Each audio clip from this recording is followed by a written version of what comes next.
Today's guest is Marion, a retired woman looking for a new place to live and hoping she can buy, not rent.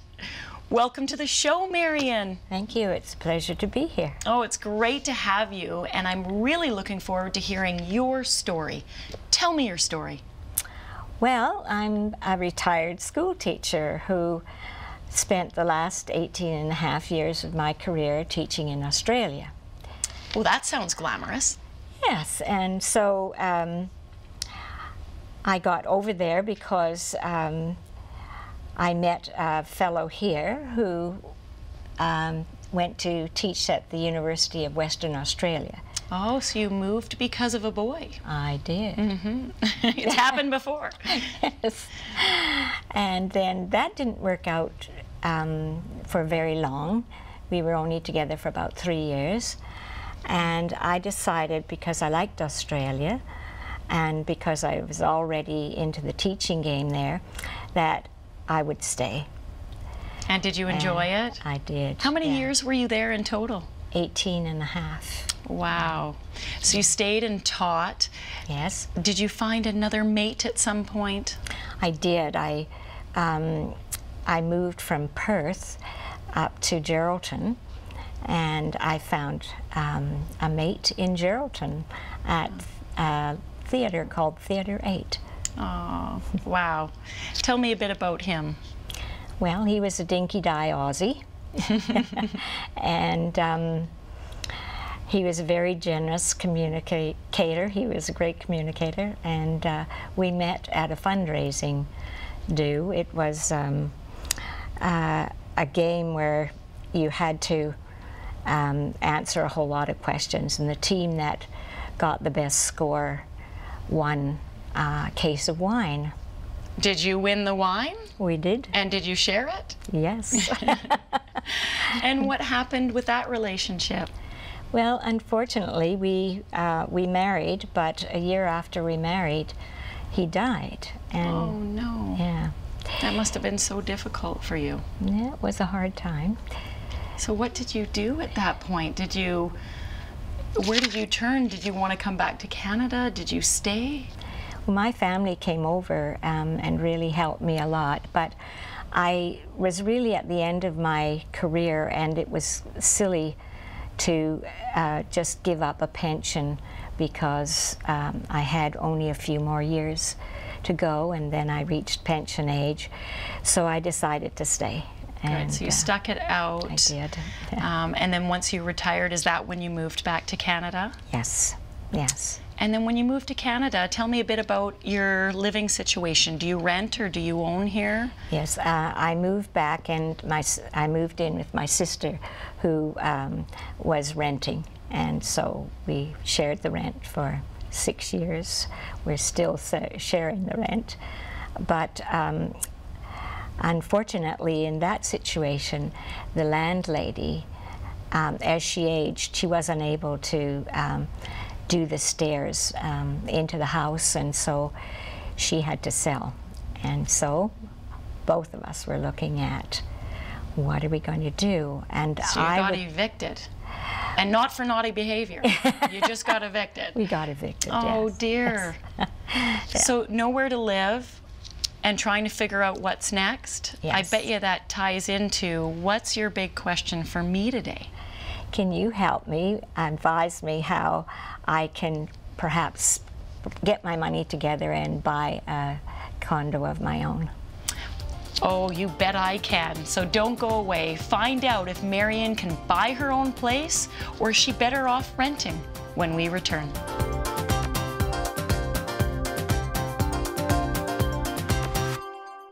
The Wealthy Life is brought to you by investment dealer Raymond James. Life well planned. See what a Raymond James advisor can do for you.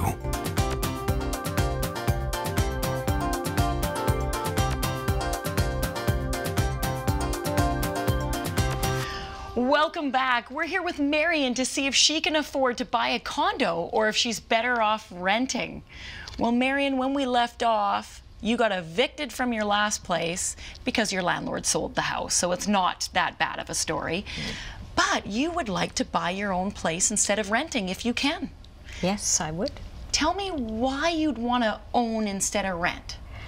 Well, I'd like to own because then I can do what I want with the place. If I want to change something, I can. Yep. And also, I think having an investment would be a good idea. Well, I think owning your own property is definitely an investment. It's like a forced savings plan. And it feels more like home. You wouldn't have to worry about it being sold from under you and you kicked out again. It could be a long-term plan. Yes. And if you want to paint or replace the carpet, you can. Of course, all of that costs money. Yes. Tell me a little bit about the type of place you see yourself living in. Is it a big house? Is it a condo? What is it? It's a condo. I would like 2 bedrooms, but I'll also look at 1-bedroom ones because I might be able to make modifications that would make a 1-bedroom one work for me too. Good. I like to sew, and I have a computer which I do not want to have in my living room. So I'm looking for a way to have a room for my computer and sewing machine. Good. And now that you're retired, you're on a fixed income, as most retirees are, so you probably want to be smart with your money and your cash flow. And am I right in assuming you don't want to flush all your money down the drain in rent? That's right. So do you have a budget in mind that whether you rent or buy, you'd like to spend only a certain amount of money on housing? Yes, I would like to spend about $1,000. Well, that's great, and it seems reasonable for one person. Depending on your location and city and area, there's a lot of factors at play. And if I work backwards from that, I can tell you how much money you can borrow and what you could look at purchasing. Perfect. You're waiting for me, aren't you? Yes.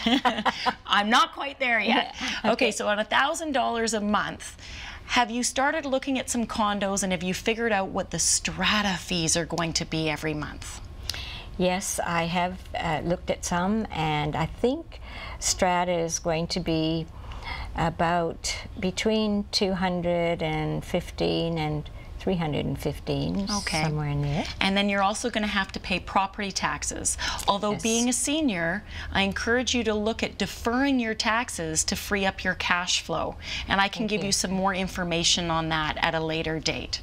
Thank you. So when you factor in strata fees, you're left with, and some utilities, you might be left with about $700 a month, $600 or $700 a month to go towards mortgage. And at current interest rates, you could borrow about $150,000 to keep your payments at that $1,000 a month. So it's doable. But the other question is, do you have a down payment? Yes, I So you've got have some savings. savings. Yes. So you would need to top up that $150,000 you can borrow with whatever savings you have, and that's the amount you could go buy your own condo with. Now, one other piece of advice: Yes. if you don't spend all your savings, keep some behind, because anything you put into your home you can't access for other things later, at least not easily. Yes. So do you think you can go buy a condo? It's looking much better. Yeah, I say think. get a realtor and start shopping. Yes. Marion, Thank you. thanks for being on the show today. You're welcome. It's a pleasure. And stay tuned. Common mistakes of the high-income affluent after the break.